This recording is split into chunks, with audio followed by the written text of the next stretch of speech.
Salut les jeunes loups, c'est Jean-Marie, ça fait quelques semaines que j'ai pas fait de vidéo, j'ai été beaucoup pris et donc je vais un peu rattraper le temps perdu en donnant mon avis sur l'actualité qui s'est passée entre février et le mois de mars.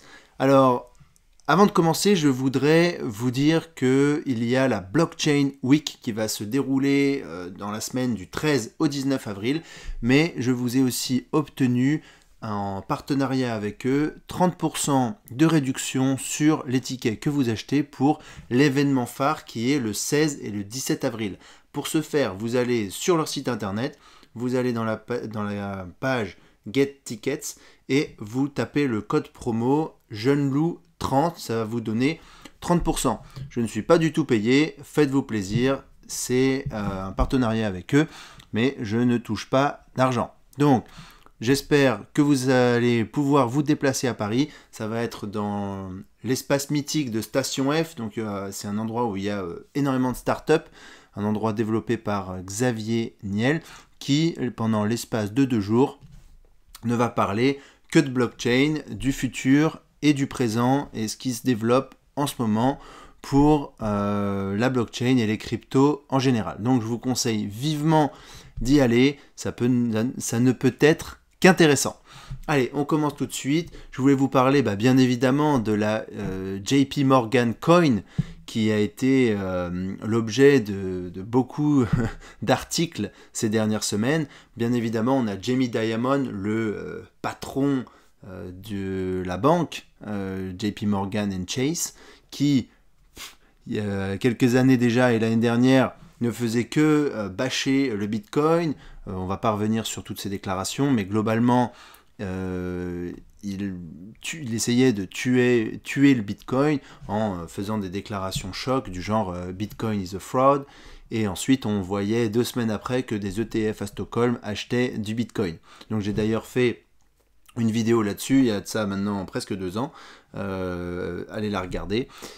C'est sur les manipulations sur le Bitcoin. Et là, qu'est-ce qu'on apprend ? La même personne annonce le développement et la sortie d'une coin spécifique JP Morgan. Alors, bien évidemment, ça fait sourire.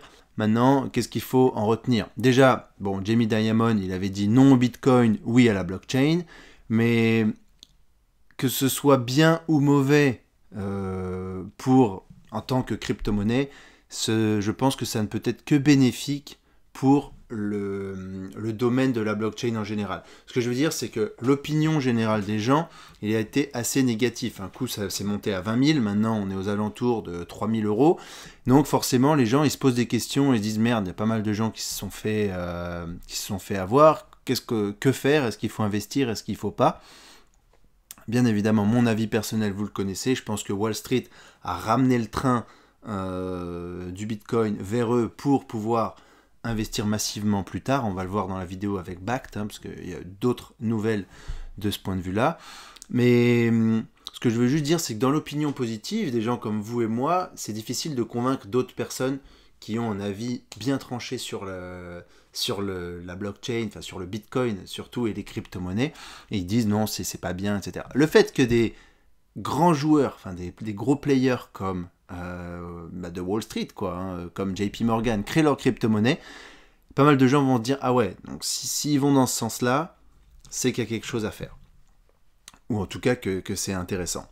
Donc je pense qu'en soi, JP Morgan Coin, est-ce qu'elle va être utile ? Peut-être, peut-être pas, je sais pas. Je sais pas comment ça va donner davantage aux utilisateurs de JP Morgan et de Chase, la banque. Mais tout ce que je vois, c'est l'opinion positive que ça peut avoir sur le monde de la blockchain en général. Alors bien évidemment, ça va peut-être donner place à pas mal de manipulations possibles. Ça, je peux pas le dire. On peut pas, de toute façon, le contrôler à notre niveau.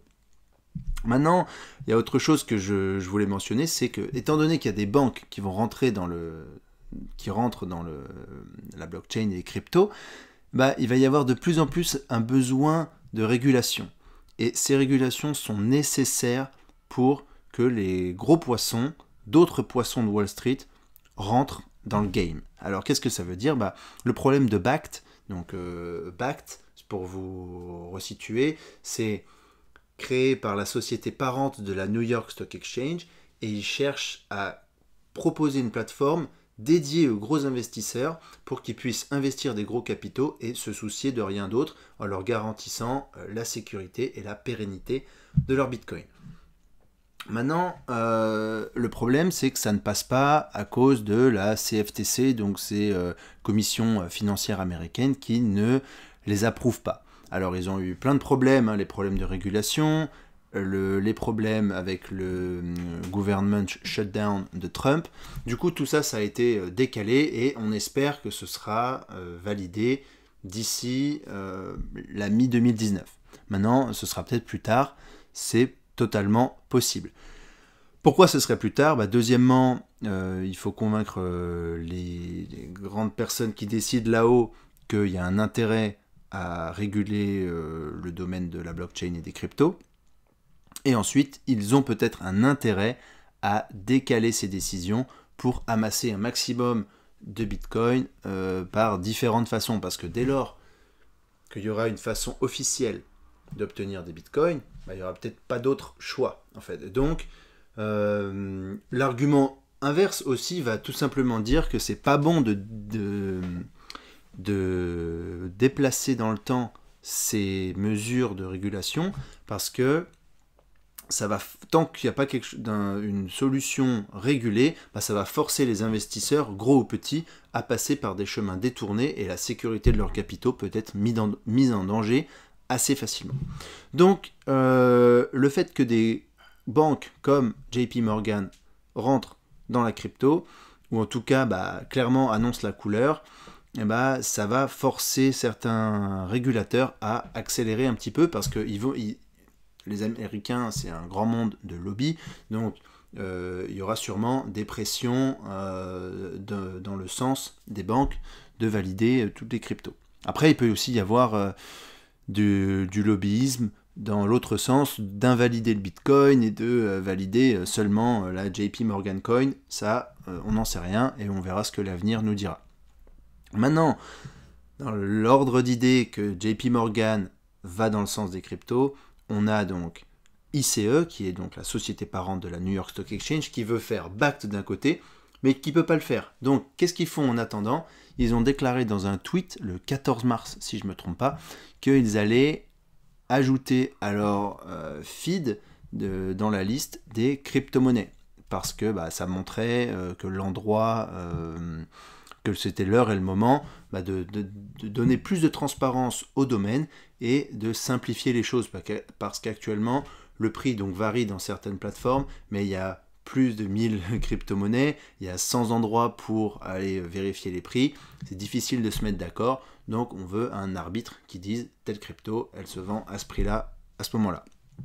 Mais vous allez me dire, tout ça c'est centralisé. Alors le débat de la décentralisation versus la centralisation est bien sûr de mise. Maintenant je vous avais déjà dit dans une autre vidéo que plus j'ai compris les systèmes décentralisés,